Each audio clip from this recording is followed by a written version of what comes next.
votre podcast de la voix du mental à la voix de l'intuition.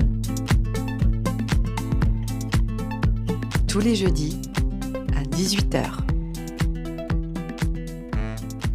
Bonjour à vous et bienvenue dans ce 16e épisode de ce podcast intitulé De la voix du mental à la voix de l'intuition. Pour celles et ceux qui n'ont pas eu encore le plaisir d'écouter les épisodes précédents, eh bien, je me présente en quelques mots. Je suis Julie Baudouin, je suis consultante et coach en communication et intelligence intuitive.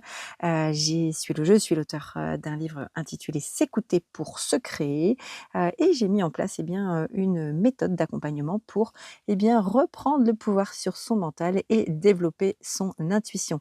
Cette méthode, elle s'appelle l'expérience créative. Et créative, c'est tout simplement l'acronyme des 8 étapes qui permettent progressivement de se reconnecter à soi. Les 4 premières, avec conscientiser, ressentir, exprimer et accepter. Et puis les 4 dernières qui sont plus sur la relation à l'autre et pour mieux se reconnecter à l'autre une fois qu'on est d'abord reconnecté à soi, avec les 4 dernières étapes qui sont le T de trier, le I de imaginer, le V de visualiser et le E de expérimenter.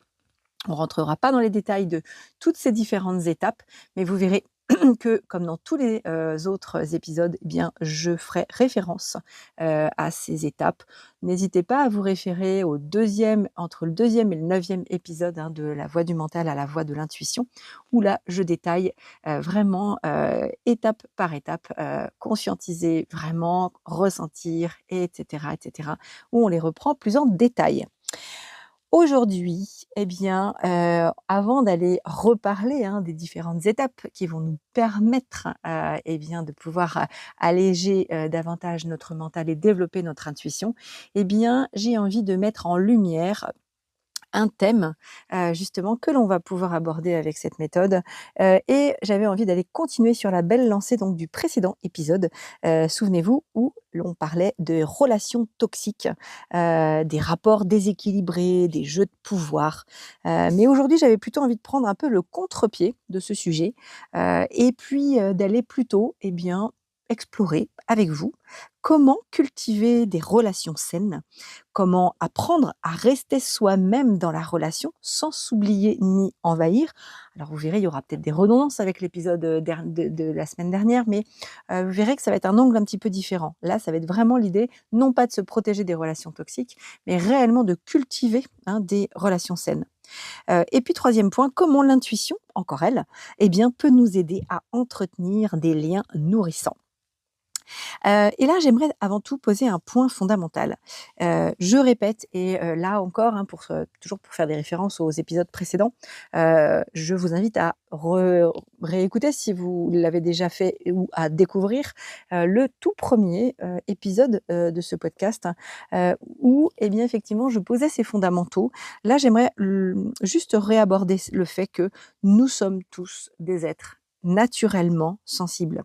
Nous sommes tous naturellement sensibles, c'est important parce qu'il y a toujours un petit combat parfois entre des personnes sensibles, d'autres qui ne le sont pas.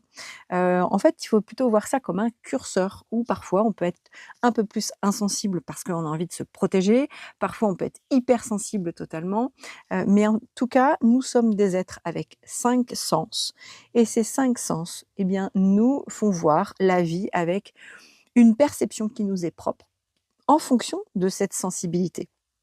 Cette sensibilité, elle est commune à toutes les autres espèces. Les autres espèces vivantes, que ce soit végétales ou animales, sont également des êtres sensibles. Donc l'être humain d'une manière générale, n'est pas exempt de ça. Donc nous sommes tous naturellement sensibles, c'est un fondamental en fait. Il n'y a pas de débat en fait à avoir à ce sujet-là. Il n'y a donc pas que les hypersensibles. Nous sommes tous en fait poreux à notre environnement. Nous sommes tous influencés par l'ambiance, par le ton, le non-verbal également. On a toujours des fois l'impression: «Non, moi ça m'atteint pas», c'est pas totalement vrai. On perçoit l'information, c'est juste que parfois on veut, mettre une barrière, mais ça a un coût. Ça a un coût physique, ça a un coût relationnel, de se protéger à ce point en mettant une carapace. Il est plus, vous allez voir, plus sain, de l'accueillir, de l'observer et de laisser passer l'information plutôt que de vouloir bloquer les choses. Hem Cette porosité, en fait, cette sensibilité, c'est pas une faille, hein, c'est vraiment une force d'adaptation, hein. Donc, la seule différence, du coup, c'est que certains ont appris donc à mettre des barrières très solides, à verrouiller du coup leur vulnérabilité pour se protéger. Mais derrière ces murs, il y a du ressenti, hein, il y a du ressenti assumé, plus ou moins. Donc une relation saine, c'est justement l'espace, où l'on ose déposer cette vulnérabilité, pour ne plus faire peser sur l'autre, en fait, ce que l'on cache en soi. Ça, c'est hyper important.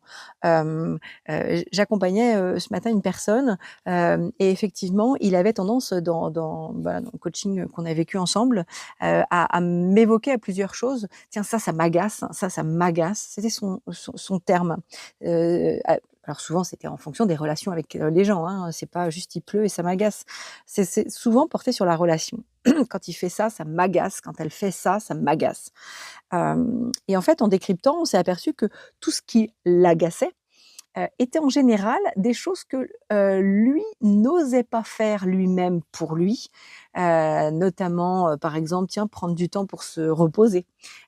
Comme il ne le faisait pas, ça l'agaçait de voir quelqu'un se reposer. Et finalement, l'agacement est une information utile plutôt que, quelque chose contre lequel il faut lutter, parce que ça nous agace et puis en plus après on est énervé d'avoir été agacé parce qu'en plus c'est pas beau et puis c'est pas propre et puis après, on s'énerve dans la relation et puis c'est tout pourri.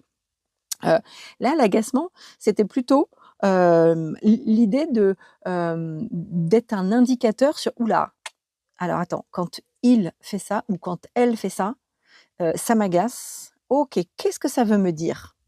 Et plus on met en lumière, cette chose que l'on aurait rêvé de cacher, notamment là, en ce qui le concerne, c'était effectivement, de pouvoir, se reposer, prendre du temps pour lui. Et bien, vous voyez, cette vulnérabilité, plus on l'assume pleinement de se dire: «Ah, en fait, je rêverais de pouvoir faire comme elle». C'est vrai que finalement je me donne pas ce droit. OK, et ben, peut-être que ça peut valoir le coup qu'une fois de temps en temps, je me l'accorde. Eh bien, ça, on crée une relation saine juste en osant déposer sa vulnérabilité. On ose déposer cette sensibilité de ce ressenti, en fait, et du coup, on fait plus peser ça sur l'autre, parce que c'est souvent, hein, qu'on projette, ça s'appelle donc, de la projection. La projection, en fonction, en général, de notre ombre. Là, je vous invite à vous référer à Jung. Notre part d'ombre, c'est tout ce que l'on ne veut pas voir ou tout ce que, nous avons l'impression que notre entourage ne va pas, accepter. Alors ou qu'il ne l'accepte réellement pas effectivement depuis notre enfance.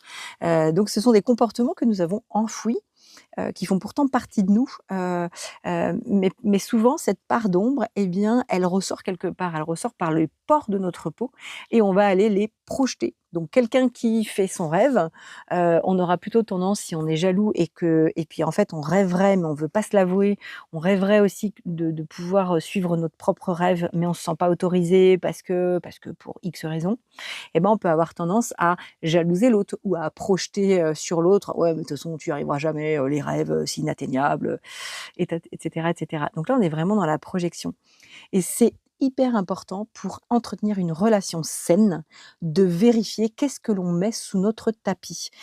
Si on entretient, des zones d'ombre trop grandes, trop grosses, eh bien, on va avoir un peu cette tendance à être un peu despote vis-à-vis des autres, à être, cassant, à être jaloux, ou à s'énerver trop facilement et donc on va polluer la relation. Donc, encore une fois et comme je vous l'ai toujours, répété en fait depuis le début de ce podcast, c'est vraiment d'abord de se recentrer sur soi, de faire le tri, d'aller nettoyer vraiment nos propres pollutions. Et d'ailleurs, voilà, c'est ce qui m'amène à dire d'ailleurs, c'est quoi une relation saine? Là, on en parle, hein, depuis, l'intro, mais réellement, concrètement, c'est quoi une relation saine? Eh bien, une relation saine, ce n'est pas, contrairement à ce qu'on peut penser parfois, ce n'est pas l'absence de conflit. C'est pas, j'entends des fois dire: «Ouais, alors attends, si on peut plus s'engueuler, enfin ça va, on n'est pas dans un monde de bisounours». Hem, c'est très des fois péjoratif.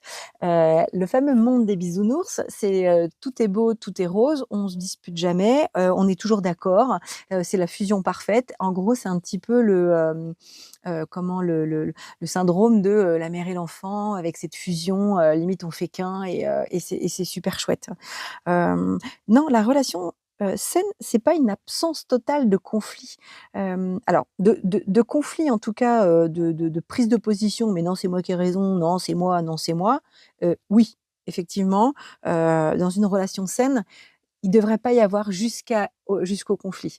En revanche, on a le droit de ne pas être d'accord et c'est justement dans une relation saine où on peut avoir un espace de co-création, où chacun peut être soi-même, vraiment, dans toute son authenticité, dans toute sa vulnérabilité, dans toute sa sensibilité, avec ses hauts, ses bas, ses joies, ses peines.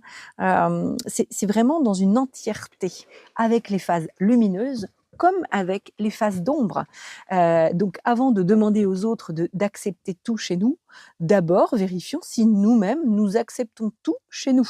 Parce qu'on ne peut pas après faire peser à l'autre: «Ouais, il m'accepte pas tel que je suis, et cetera, bah, oui, mais d'abord nous-mêmes, est-ce que nous nous acceptons vraiment? Dans tout, tout, tout, même les jours où, bah, je me sens pas belle, les jours où je me sens finalement, trop grosse ou fatiguée ou finalement: «Ouais, mais là, je suis pas assez joyeuse, je suis pas assez pétillante, ouais, mais qu'est-ce qu'ils vont penser?» parce que enfin, voilà. Toutes ces petites choses, qui nous caractérisent, que l'on ne veut pas voir, mais qui sont comme nous, qui sont quand même nous. C'est-à-dire que, bah, oui, il y a du soleil, mais il y a aussi de la pluie. Bah, oui, il y a la lumière du jour, mais il y a aussi la nuit et voilà. C'est vraiment de prendre un petit peu ce côté, yin et yang. Donc c'est pas juste, dans une relation saine, c'est pas, «Je vais bien que si tu vas bien». Surtout pas! Ou en gros, tu es responsable de ce que je ressens. Donc tu as plutôt intérêt d'être sympa avec moi parce que sinon, bah, moi je vais pas être bien et ça va être de ta faute. Enfin, vous voyez? Quand on est dans ce genre de relation, c'est de la dépendance en gros, hein. On est vraiment sur, le fait de faire peser, son propre ressenti intérieur à l'autre. Donc là, on est vraiment dans une notion de responsabilité, on en reparlera. Hem, donc c'est vraiment: je ressens, j'accueille ce que je ressens. J'exprime ce que je ressens et éventuellement, si ce que je ressens ne me plaît pas, je transforme. Hein, donc je ressens, j'accueille, j'exprime, je transforme. Hem et j'ai le droit de transformer, même si finalement, habituellement, j'étais habituée à ressentir ça dans telle situation parce que dans notre famille, on a toujours ressenti ça. Et ben, on va l'accueillir parce qu'il faut accueillir pour transformer. Mais on a le droit de transformer à notre guise. La relation saine aussi, elle repose du coup sur la responsabilité émotionnelle. Si une situation, me met en colère, c'est pas la situation qui est colère, c'est ma perception de la situation qui me rend en colère. Donc la colère étant chez moi, c'est de ma responsabilité. Même si une personne m'a mise en colère parce que son comportement, ne rentre pas dans mon code, dans mon programme, dans ma manière d'être, je comprends pas tel ou tel ce comportement-là, ben je le comprends pas. Mais, même si ça me met en colère, ça me met en colère parce que j'avais une vision d'un comportement idéal et cette personne ne répond pas à mon idéal. Donc cette colère vient du fait que, entre, ce comportement et ce que je suis en capacité d'accepter, il y a une différence qui crée un stress et qui crée un conflit.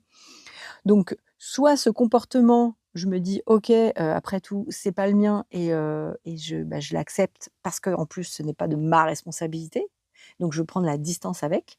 Soit ce comportement a un impact sur moi et là, je me dois de reposer mes limites. On en reparlera tout à l'heure. La relation saine, elle repose aussi sur le respect du rythme de l'autre. Chacun a son rythme, dans tous les sens, hein, dans un rythme, dans un rythme le rythme cognitif, le rythme corporel, le rythme émotionnel aussi, le rythme d'évolution, hein, peu importe le rythme. On a chacun notre vibration, hein. Faut pas oublier que nous ne sommes que de l'énergie. Nous sommes, on pense être de la matière, mais finalement, dans l'infiniment petit, nous ne sommes que de l'énergie et donc nous avons notre propre vibration. Donc parfois, en fait, il y a des relations où finalement on voit qu'on n'ira pas, plus loin dans la relation. C'est pas grave. On peut tout à fait entretenir une relation saine avec quelqu'un avec qui on n'a pas un affect débordant. Bon, c'est pas parce qu'on n'a pas un affect débordant qu'on est obligé d'en faire un ennemi, hein. On n'est pas forcément obligé d'être dans le noir ou le blanc. On peut entretenir une relation saine avec quelqu'un avec qui, bon, on partage pas les mêmes propos, on partage pas les mêmes valeurs. Pour autant, j'accueille, j'accepte et je tolère, la manière dont il pense puisque de toute façon, c'est la vision du monde de l'autre, hein, ce n'est pas la mienne, et la mienne, c'est la mienne. Donc après, il la comprend pas, c'est pas grave, on va pas se fâcher. Je vais pas imposer ma vision et je ne me fais pas imposer sa vision. Donc chacun son rythme et notamment le rythme d'évolution. Parfois à tort, dans le développement personnel, on peut se dire: «Ah ouais, ça y est, j'ai tout compris». Et on peut, passer un peu pour un moralisateur ou une moralisatrice parce qu'on a lu plein de bouquins, parce qu'on a été formé sur ceci ou sur cela. On croit, être un sachant. Et alors là, à ce moment-là, on est juste exécrable pour notre entourage parce qu'on a juste envie de les faire bouger, de leur dire: «Mais tu comprends pas, tu vois, il faut absolument que tu fasses comme ci, comme ça, parce que sinon tu seras jamais épanoui, tu vois, tu retombes dans ton piège», machin, machin. Et des fois, on est des très beaux, moralisateurs. C'est pas parce qu'on a découvert des choses, pour nous, déjà qu'elles sont, les mêmes pour l'autre et l'autre a son propre rythme. Si c'est pas encore arrivé à sa conscience, si certaines choses sont pas arrivées à sa conscience, c'est tout simplement que la personne, elle est pas encore prête et on peut semer des graines, mais attention, il y a une petite différence entre semer des graines et un peu faire bouger l'autre, de force alors qu'il n'a rien demandé, hein. Donc attention, respecter le rythme de l'autre, dans tous les sens du terme. Donc si la personne, elle a envie de s'écouter et d'être dans son rythme, c'est son droit. L'écoute réciproque et là, ça revient justement au partage de notre vision du monde. J'ai ma vision, l'autre a sa vision et c'est OK. Il n'y a pas de compète, contrairement à ce qu'on nous enseigne, depuis l'école, et dans notre chère société. Il n'y a pas de compète, il n'y a pas de supériorité, il ne devrait pas y avoir de jeu de pouvoir, dans l'absolu, même avec les êtres vivants, les êtres humains. Alors là, je parle même pas de tout ce qu'il y a pu avoir comme guerre, qu'il y a encore, hein, comme l'esclavage, comme supériorité des uns sur les autres, et cetera, ou des colonisations, ou j'en passe. Peu importe les termes, en fait, tout ça derrière, c'est la même chose. C'est un jeu de pouvoir de l'un qui a plus d'ascendance sur l'autre. Donc là, on n'est pas du tout dans l'écoute, réciproque. Normalement, dans l'absolu, tout être vivant, quel qu'il soit, n'a aucune, normalement, ne devrait avoir aucune suprématie sur les autres. Donc voilà, que ce soit d'une plante, un animal ou un être humain. L'être humain, parce qu'il a une conscience, il s'est cru supérieur. Mais dans tous les cas, on peut aller écouter la vibration, hein, j'entends, la vibration d'une plante, la vibration d'un animal, la vibration d'un autre être humain, et juste être, curieux de cette autre vibration qui n'est pas la même que la vôtre et donc cette différence de perception. Et l'écoute réciproque, c'est précieux. Je pense même le cadeau le plus précieux, l'écoute, hein, voilà.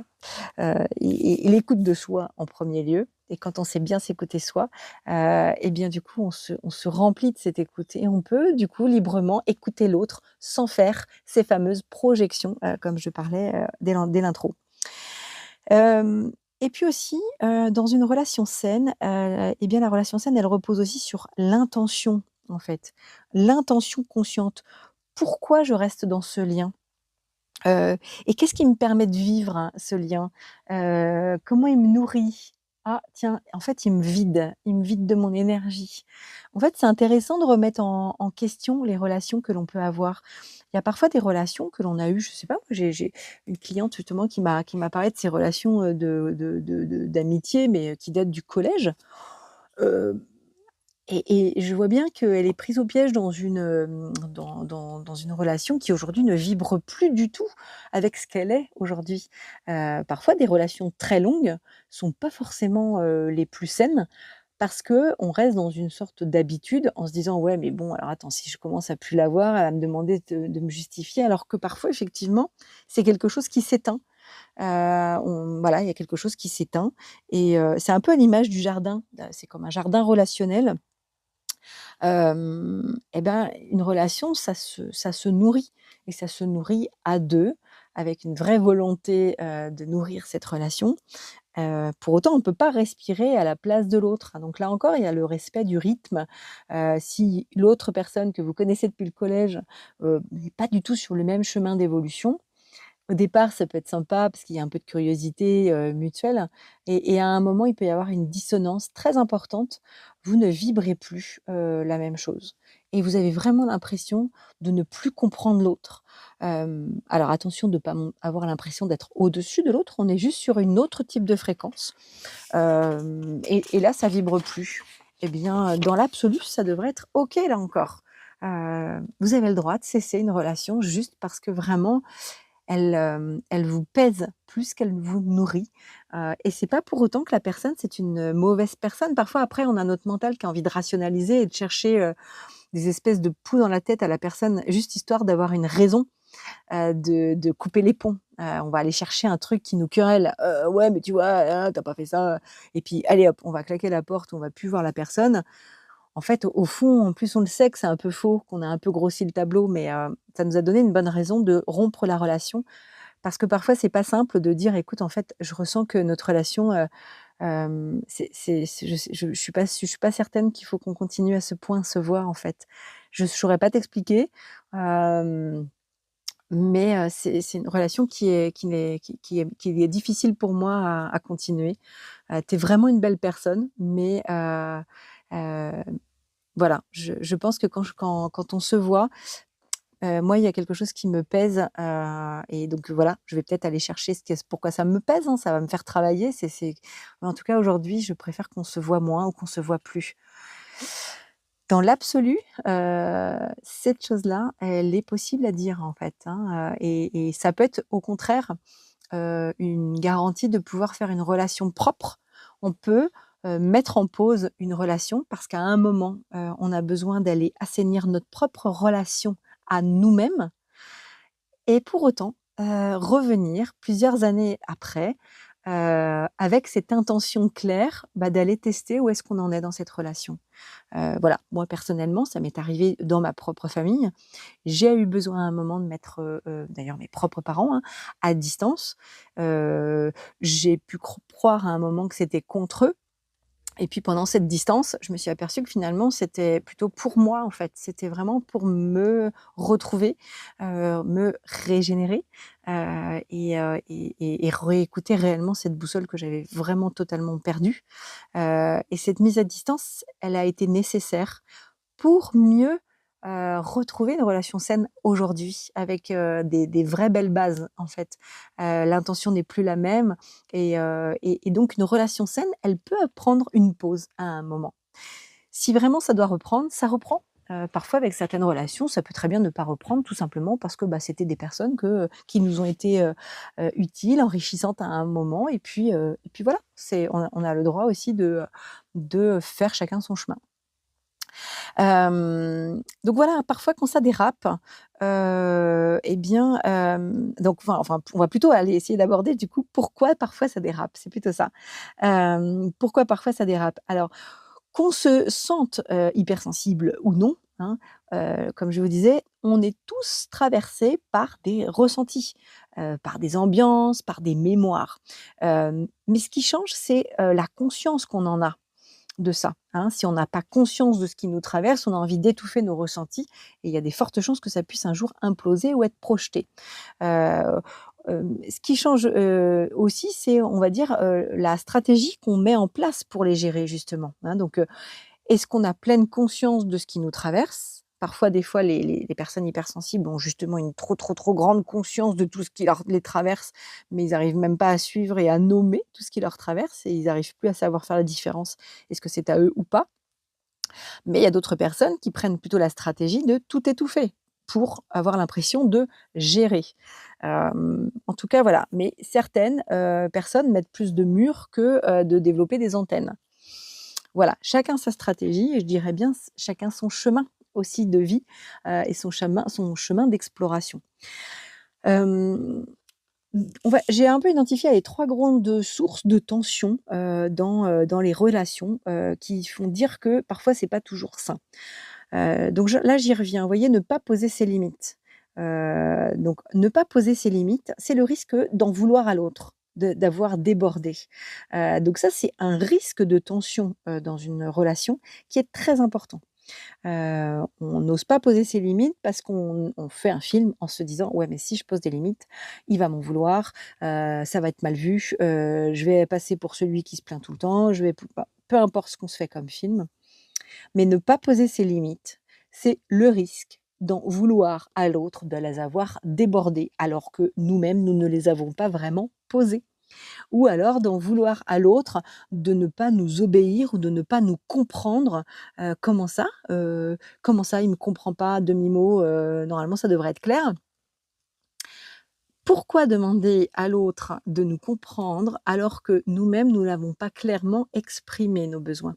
Là encore, attention, on est des fois dans le syndrome encore du petit enfant avec sa maman où, ce serait super qu'on puisse fusionner et qu'on soit qu'en télépathie tous les uns avec les autres et qu'on se comprenne sans vraiment avoir besoin de verbaliser.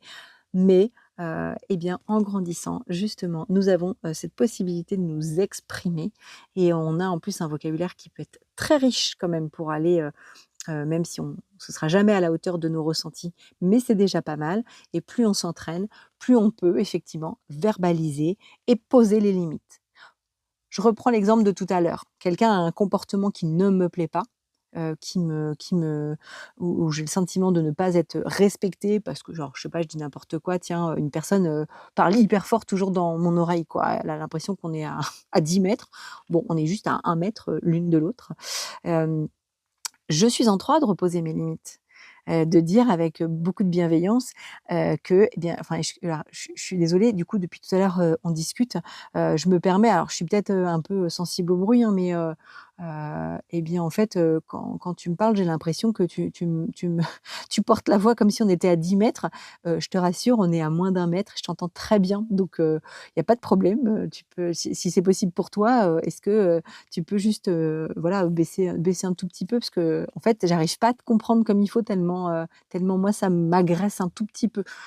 Hem, on a le droit de dire ça encore. On a le droit de poser ses limites. On a le droit de dire peut-être que l'autre elle va pas comprendre, n'empêche que moi c'est ce qui me traverse. Si vraiment la personne a un timbre haut et que de toute façon c'est sa manière de parler tout le temps, alors par rapport à un handicap par exemple ou quelque chose comme ça, bon, bah, là, c'est quand même plutôt à nous d'aller poser notre limite. Alors poser notre limite, c'est peut-être s'éloigner un peu plus de la personne, c'est peut-être, «Tiens, bah, attends, je vais aller m'isoler 2 petites secondes dans la cuisine là pour, me régénérer parce que ça me fatigue d'entendre cette personne qui parle si fort». Voyez? Donc la limite, elle est pas forcément que verbale, je m'impose: «Non mais oh, eh, oh, machin», c'est aussi, trouver une limite de régénération dans un autre type. Mais en tout cas, quand on les pose pas, il y a un moment, ça se paye. C'est-à-dire qu'on peut prendre sur soi, prendre sur soi, prendre sur soi et imploser, exploser, en vouloir à l'autre, et finalement là, heu, et bien polluer la relation, en fait, tout simplement. La deuxième source de tension, c'est attendre que l'autre comble un manque qu'on ne veut pas voir, hein. C'est ce que je vous disais tout à l'heure. Il y a une partie de moi qui veut pas, admettre, que, j'aurais besoin de me reposer. Non, parce que moi, la valeur travail, c'est important. Ceux qui se reposent, c'est des feignants. Je peux avoir ça, hein, comme croyance dans ma famille. Je voudrais que, une personne, me permette de me régénérer finalement. Moi, j'ai besoin que les gens, finalement me régénèrent parce que je le fais pas moi-même. Ou alors, je prends pas soin de moi, je prends pas soin de prendre du temps avec moi, de m'aimer, d'accepter tout ce que je suis. Donc j'impose indirectement, même avec du non-verbal, j'impose à l'autre de m'accepter, telle que je suis.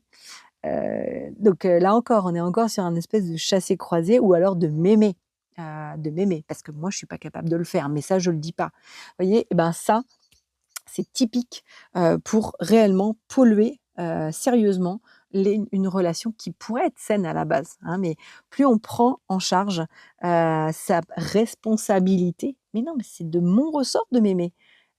Si j'en ai plein d'amour, je vais l'offrir aux autres, mais je ne peux pas demander aux autres de m'aimer. Je ne peux pas demander aux autres de venir combler, ce qu'il me manque, en fait, tout simplement. Et troisième grande source de tension, c'est se déconnecter de son ressenti pour, entre guillemets, «préserver la relation». Je dis bien entre guillemets, hein, là encore, c'est, je ressens que je me sens fatiguée et qu'il serait grand temps que je rentre, mais non, non, je vais, bah, non, mais attends, tout le monde reste à cette soirée, bah, non, non, je vais prendre sur moi et puis, je vais rester, je suis fatiguée, mais non, je vais rester. Ça, c'est le risque qu'à la fin de la soirée, j'ai eu un regard noir, un visage fermé. J'ai pas voulu assumer que j'étais fatiguée, j'ai pas voulu oser dire à la personne: «Écoute, finalement, je vais partir, hein, c'est pas contre toi, mais je me sens fatiguée. Je vais peut-être partir plus tôt que ce que j'avais prévu au départ. Je suis désolée, mais je me sens fatiguée». Vous voyez, si on se déconnecte de son ressenti, et bah, en fait, au bout d'un moment, on va paraître insensible, dur, et finalement, on va pas être agréable. C'est-à-dire qu'on va vouloir faire perdurer, pour préserver la relation, je vais perdurer, l'événement, «Bah, non, je peux pas partir, je peux pas écouter mon ressenti, ça se fait pas, elle va m'en vouloir et tout». Mais en faisant ça, on se déconnecte de son ressenti et quand on se déconnecte de son ressenti, on se déconnecte de sa vulnérabilité, de son authenticité. On n'est plus authentique, on n'est plus authentique avec soi et donc on ment. On ment à l'autre aussi, en faisant comme si on était content de rester alors qu'au fond on n'avait plus envie de rester. On se sentait fatigué, mais on a fait comme si tout allait bien. Hem, donc là encore, ça vient polluer la relation parce que du coup, on n'est plus sur une relation authentique. Hem, donc heu, donc se déconnecter de son ressenti, c'est très polluant pour une relation. Et puis voilà, on projette souvent nos peurs, nos frustrations, nos attentes, quand elles ne sont pas dites, hein, sur l'autre. Heu Au lieu de dire clairement: «Franchement, j'ai peur pour toi, mais je suis contente que toi tu oses le faire». Parce que moi clairement à ta place, je ne le ferais pas, mais c'est mes peurs. Donc heu, donc voilà, je te les exprime, mais c'est tout. Voilà, je te les ai exprimées. Bah, vous voyez, c'est pas la même chose, que de dire: «Non mais attends, tu vas quand même pas faire ça. Attends, n'importe quoi, il va t'arriver un truc, tu vas faire ci, puis tu vas te planter, puis tu vas faire ça». Vous voyez? En faisant le tu qui tue, on est en train de projeter sa peur, mais sans, en faisant comme si on avait peur pour l'autre, en faisant comme si c'était de l'empathie. «Non mais moi je m'inquiète pour toi, tu te rends compte, si tu fais ça, il va t'arriver des bricoles, moi c'est pour toi, hein, que je dis ça, hein». Non, erreur. C'est pas pour l'autre, dans ces cas-là, qu'on le dit. On le dit pour soi. Parce qu'on rêverait que l'autre puisse obéir à nos injonctions, ne fasse pas ce qu'il a entrepris de faire. Comme ça, nous, ça nous déclenche pas nos propres peurs. Alors qu'on aurait normalement, donc plus vite fait, comme je le disais, eh bien, hem, d'être consciemment sensible. C'est-à-dire, en pleine conscience, je suis sensible et clairement, bah, de te voir, faire ceci ou faire cela, bah, ça me fait peur. Mais en même temps, c'est ton chemin d'évolution donc si tu ressens que, tu es en capacité de le faire et ben, fais-le. Excusez-moi, j'ai un truc à sonner. Donc vous voyez, si, je ressens que tu es capable de le faire, eh bien, fais-le. Vous voyez, ça n'empêche pas d'exprimer son ressenti, mais en même temps, ça ne bride pas l'autre. Donc là, on est dans une relation extrêmement saine, hein. C'est une relation que l'on peut avoir, facilement avec nos enfants qui commencent à s'émanciper. Hem Et bien, on peut tout à fait effectivement dire: «Bah, écoute, voilà», ou je sais pas moi, un enfant qui a envie de passer son permis, mais nous en tant que parents, on se dit: «Oh là, ouais, je suis pas prête là, je suis pas prête à le voir sur la route, c'est encore mon bébé, on va lui faire du mal, il va avoir un accident, je vais pas dormir à chaque fois qu'il va, sortir, le soir», et cetera et cetera. Donc là, on peut brider totalement l'enfant. et on peut même lui laisser supposer, que de toute façon c'est pas quelqu'un qui est digne de confiance et que de toute façon il n'y arrivera pas. Et c'est pas bon parce qu'on est en train de donner une mauvaise information à l'enfant, alors qu'on aurait plus intérêt à assumer en tant que parent nos peurs et de dire: «Beh, écoute, clairement, moi je ressens énormément de peur, mais peut-être parce que c'est parce que je t'ai pas vu grandir, que tu as déjà 18 ans, mais pour moi tu es encore mon bébé. Mais finalement, voilà, tu veux passer ton permis et c'est normal, c'est tant mieux, parce que de toute façon c'est l'évolution de la vie. Je t'ai mis au monde, mais tu m'appartiens pas, donc passer ton permis, c'est aussi le symbole du départ de la liberté et en même temps de la majorité. Donc oui, bah, je vais avoir peur, mais de toute façon, en tant que parent, on pourrait dans l'absolu avoir peur tout le temps pour nos enfants, mais je te fais confiance, donc je sais que tu seras prudent, prudente, et cetera. Vous voyez? Bah, c'est pas le même accompagnement.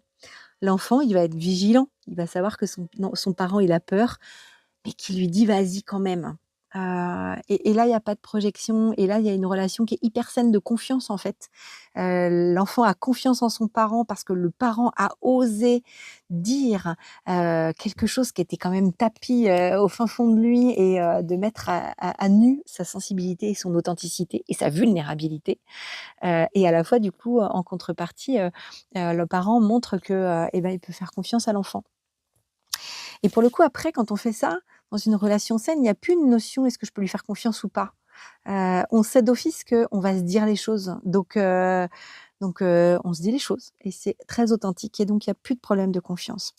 Donc la clé, hein, c'est pas d'être moins sensible, c'est vraiment d'être plus conscient. Je conscientise, mes pensées, mes peurs, je conscientise, mes ressentis physiques, qu'est-ce qui me traverse, je les exprime et je les accepte et du coup, je peux trier. Qu'est-ce qui est à moi? Qu'est-ce qui est pas à moi? Qu'est-ce que je garde? Est-ce que ça, c'est la peur de l'autre? Non, ça, en fait, c'est pas la mienne, celle-ci. Donc OK, et ben, je vais pouvoir quand même avancer. Vous voyez? Et là, on est encore dans la méthode créative, bien sûr. Hem, Nouveau point, la responsabilité émotionnelle. J'en ai parlé tout à l'heure, en quelques mots. C'est vraiment, de reprendre la responsabilité de ce que je ressens, et ça permet de me libérer. Non, l'autre n'est pas responsable de ce que je ressens. Ça peut être un déclencheur.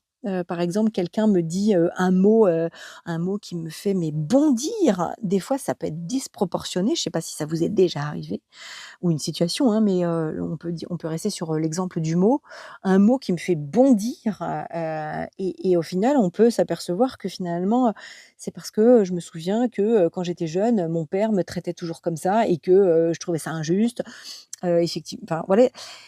En fait, on peut des fois, quand c'est, anormalement enfin une réaction anormale, parfois on peut vraiment la rattacher à quelque chose du passé, en fait. On n'est pas dans l'instant présent, donc il y a un déclencheur, mais c'est pas, la personne qui est face à moi qui me fait du mal en me disant ce mot-là.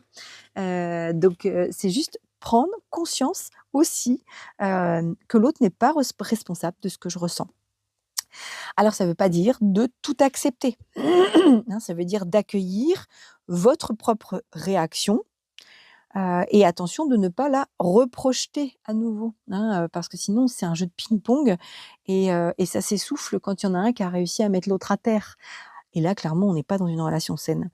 Mais ça peut nous arriver tous les jours, hein, de vouloir juste avoir raison et puis lui il m'a piqué quand il m'a dit ça et donc je vais continuer à le piquer. Alors que finalement, l'autre, a exprimé sa propre vérité.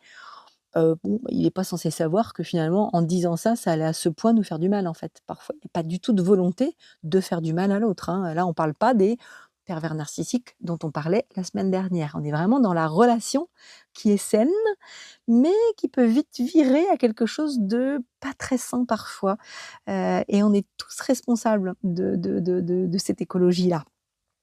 Et donc on peut vite virer, à dire que c'est finalement de la faute de l'autre, parce que c'est quand même beaucoup plus confortable quand c'est de la faute de l'autre, plutôt que de prendre ses responsabilités soi-même. Non, voilà, blague à part, l'autre est un déclencheur, il peut être un déclencheur, mais ce n'est pas souvent la cause. Hem quelques repères. Là encore, utilisez la méthode créative. Alors pour ceux qui, prennent, cet épisode, en cours de route, enfin ou en tout cas, là seulement sans avoir, écouté les autres, je vous invite vraiment à aller, redétailler étape par étape, hein, les 8 étapes, de la méthode créative, et pour aller se réinterroger. Quand quelque chose m'agace ou quand il y a voilà, il y a un espèce de déclencheur qui pourrait venir ternir une relation, faites une pause et là, posez-vous la question: «OK, pourquoi cette émotion? Qu'est-ce qu'elle me dit sur moi cette émotion?» Posez les mots, reprenez conscience des termes que vous entendez dans votre tête. Qu'est-ce que vous dit votre mental? Qu'est-ce que vous dit vos peurs? Qu'est-ce que vous auriez envie d'exprimer comme, est-ce que c'est de la colère? Est-ce que c'est de la tristesse? Est-ce que c'est de l'injustice? Quelle est l'émotion? Où est-ce que ça se situe dans votre corps? Posez-vous la question, à quel besoin non satisfait ça fait écho? Hein, je vous disais tout à l'heure, bah, tiens, quand je vois quelqu'un qui se repose alors que moi j'en rêverais et que je le fais pas, bah, je supporte pas voir les gens qui se reposent. Voilà. Vous voyez? Et ben, le «je ne supporte pas», eh bien, interrogez-vous sur: «OK, qu'est-ce que ça dit de moi ça? OK, quel besoin est non satisfait derrière? OK, en fait, j'ai besoin de repos. D'accord, en fait, ça me renvoie à la frustration que je prends pas le temps de me reposer.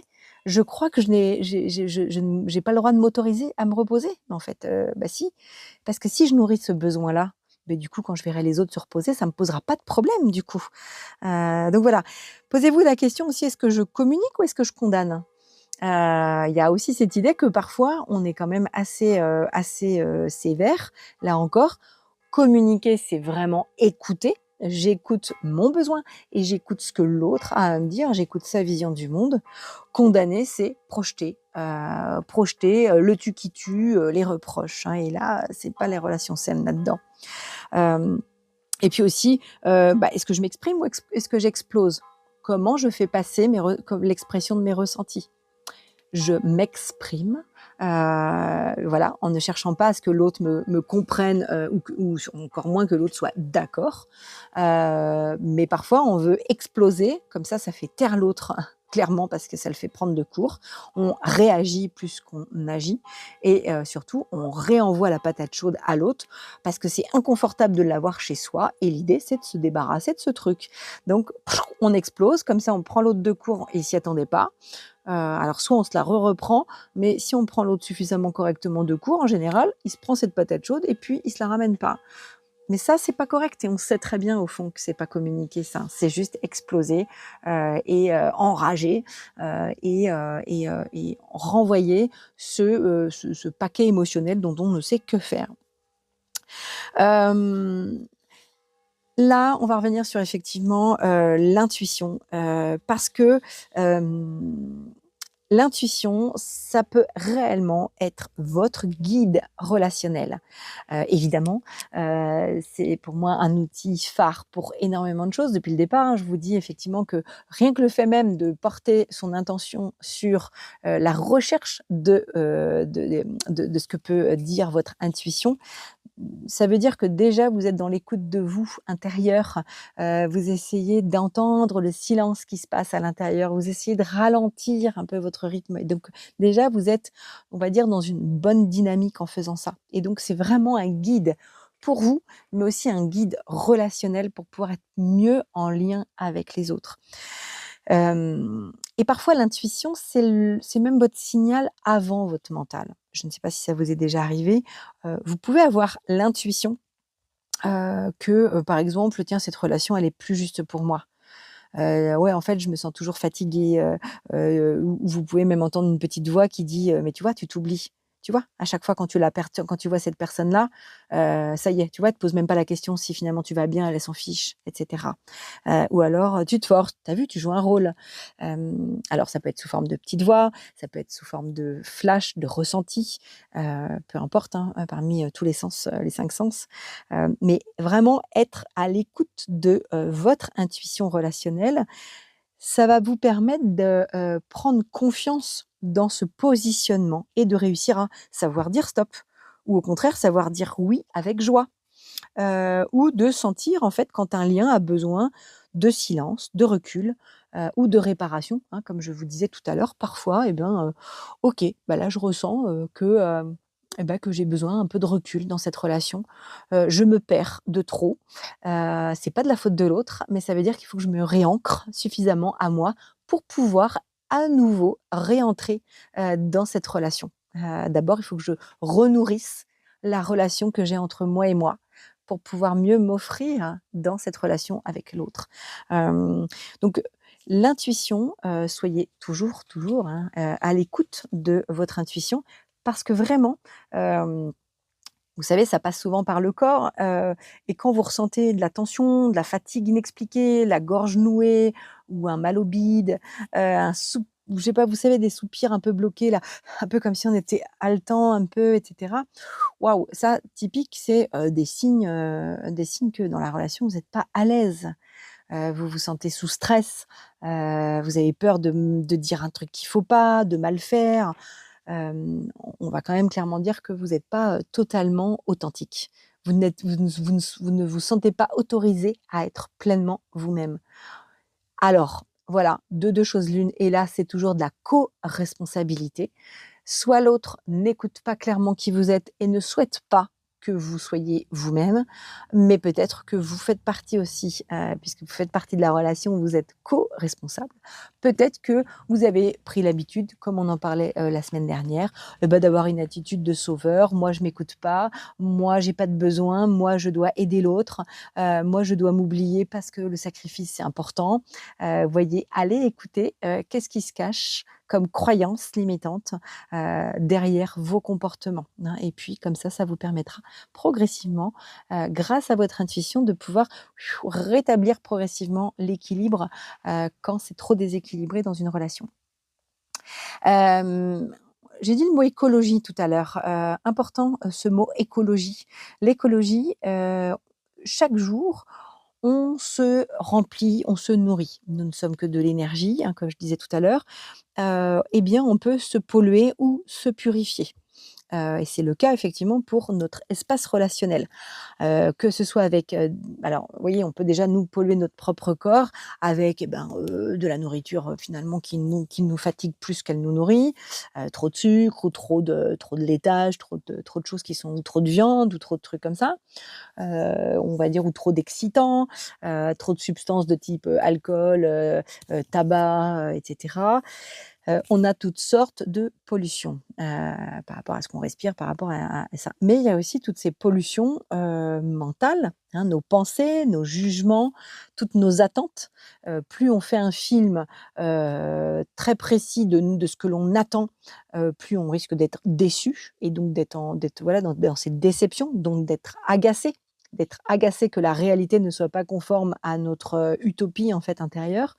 Donc attention parce que vous avez la main à l'intérieur vous avez la possibilité de lâcher prise, d'accepter plus facilement ce qui est, et donc soit de vous polluer si vous résistez, soit de vous purifier si vous acceptez, hein. Donc attention, la résistance à ce qui est, vient polluer, et cette écologie, eh bien, c'est aussi de veiller à exprimer le plus souvent possible, ce qui est coincé à l'intérieur de vous au niveau émotionnel. Hem, cette écologie, sinon, c'est là où vous allez gangréner, vous allez garder, vous allez avoir des ressentiments, et forcément, à un moment, ça va transparaître. Il y aura des propos, il y aura une manière de dire les choses qui va être un peu pet sec, un peu, et ça pourra être même, éloigné, du moment où finalement ça vous a piqué, et du coup, la personne en face pourra très bien ne pas comprendre. Donc nettoyez-vous le plus possible. Qu'est-ce que je fais de ce paquet, de alors là, je vous invite à vous référer à l'étape exprimer, hein, donc dans ce podcast, hein, où là, j'allais plus en détail sur comment aller nettoyer, comment exprimer. Exprimer, c'est faire sortir de soi parce que ce qui ne s'exprime pas s'imprime, c'est un peu l'idée. Donc l'écologie intérieure, c'est vraiment se nettoyer des énergies lourdes. On a par exemple, on a accumulé, pas mal d'émotions parce que du coup, c'était un peu chargé au travail aujourd'hui. Là, il y a eu des choses qui nous ont pas plu et cetera. Il y a eu de la résistance même d'autres collègues. Hop, on se nettoie. Sinon, on va ramener ces pollutions à l'intérieur de sa maison Et ces pollutions, on va les faire redégringoler sur son conjoint, sa conjointe, ses enfants, son chien, peu importe quoi, mais en tout cas, il va falloir qu'on s'en libère à un moment. Donc là encore, soyez responsable de votre écologie intérieure. Donc se nettoyer des énergies lourdes, ça peut-être être un sas, avant de, rentrer du travail. Vous êtes pas très loin entre le travail et la maison, par exemple, et ben, prenez un quart d'heure de plus pour chanter à tue-tête dans votre voiture, pour aller, marcher autour du pâté de maison, pour aller, courir, pour aller, bah, tiens, dès que j'arrive, j'ai envie de passer l'aspirateur et comme ça, ça va me nettoyer et me vider en même temps. Voilà, vous allez pouvoir, instaurer un rituel de nettoyage et ça vaut aussi pour les enfants, ça marche très, très bien. Des enfants qui sont au collège ou au lycée, pour pouvoir avoir une relation saine avec les parents le soir, faites ce rituel de nettoyage énergétique après une journée. Souvent, c'est les proches, hein, qui trinquent. Une journée qui a été lourde, bah, c'est les proches qui trinquent et souvent après, en plus, on peut s'en vouloir de se dire: «Bah mince, limite, c'est ceux que j'aime le plus, à qui j'envoie le plus, le plus possible mes émotions». Souvent aussi avec nos proches, on se sent plus autorisé quand même à être soi-même et donc bah, allez hop, on déverse et c'est la grosse déchetterie là-dedans. Mais on ne peut pas avoir des relations saines dans ces conditions-là, hein, donc méfiance, nettoyez, faites comme si c'était, des nuages, comme si c'était palpable, hein, les émotions qu'on chope, chaque jour ou les informations ou les jugements ou les pensées et nettoyez-vous le plus possible. Donc osez dire ce qui vous traverse le plus possible. Là encore, hein, je fais la référence avec le fait d'exprimer et de sortir de soi, et donc ne rien accumuler, ne pas laisser des brouillards émotionnels. Les brouillards émotionnels, ils peuvent se créer aussi avec des espèces de trucs pas clairs. Une personne vous dit, «C'est toujours, d'accord pour qu'on mange là, tu te souviens?» «Oui, oui, OK». Bon, vous arrivez au rendez-vous, finalement la personne n'est pas là, et là vous êtes très en colère, et en fait il peut y avoir des quiproquos. «Bah si, tu m'avais dit qu'on se retrouvait devant le ce restaurant-là». «Mais non, je t'ai dit que c'était pas mardi, je t'ai dit que justement je» En fait, parfois on croit dire des choses et en fait on les dit pas tant que ça. Donc reformuler, hein, comme si vous avez un client, dans la relation clientèle. «Alors attendez, on a bien compris, on se retrouve à tel endroit, c'est bien ça que tu me dis en fait? À telle heure du coup, OK». Ne laissez pas de brouillard ni de flou, parce que du coup tout ce qui est non dit, et bah, là encore, on n'est pas dans une écologie, donc vous n'avez pas exprimé pleinement, les choses. Et puis, bah, surtout, hein, soyez quand même, le meilleur exemple. Faites le ménage en vous-même avant de pointer, les choses chez l'autre. En général, si vous les pointez chez l'autre, youps là, ça c'est le super indicateur pour dire que: «Ah tiens, il y a peut-être une zone sur ce sujet-là qui est pas très propre chez moi». OK et ben, merci de la part de l'autre, puisque ça me donne une super information comme quoi ça doit pas être très propre chez moi et là, prenez le temps avec l'expérience créative de revenir étape par étape. Hem, la respiration consciente, on va pas faire un exercice parce que je vais vous inviter plutôt à le faire vous-même, sur des situations, de voilà, relationnelles, peu importe. N'hésitez pas à me partager, alors soit dans le chemin de commentaires, ici ou sur, mon Facebook, enfin peu importe.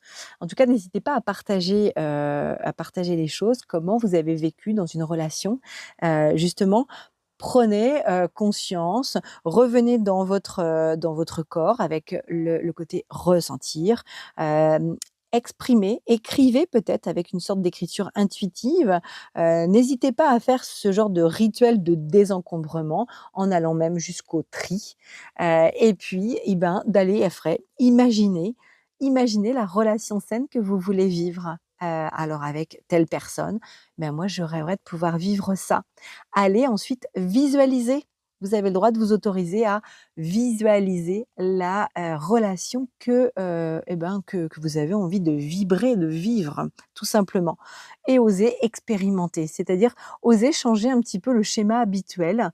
Voilà, quelqu'un que vous voyez finalement peut-être, je sais pas moi, toutes les semaines, mais vous commencez en fait, ça commence à vous peser et ben, osez vous dire: «Bah, ouais, en fait, moi ce que je ressens, c'est que ce serait pas mal que ce soit tous les 2 semaines». Toutes les semaines, c'est trop proche, on se voit trop. Je sens que ce serait mieux dans la relation si on espaçait nos vues, nos rencontres. OK? Osez l'exprimer, Osez, de le dire à l'autre, osez visualiser que finalement, en fait, c'est ça qui serait bien et peut-être faites-vous surprendre que l'autre va finalement accepter plus facilement que vous, ne l'imaginez parce que peut-être que l'autre aussi, ressent finalement les mêmes choses que vous. Donc voilà, en conclusion pour aujourd'hui, je voulais redire, eh bien, une relation saine, ce n'est pas une relation parfaite. C'est avant tout une relation vivante, authentique, je rappelle, hein, nous sommes tous des êtres sensibles, même ceux qui ont un peu oublié, de l'être.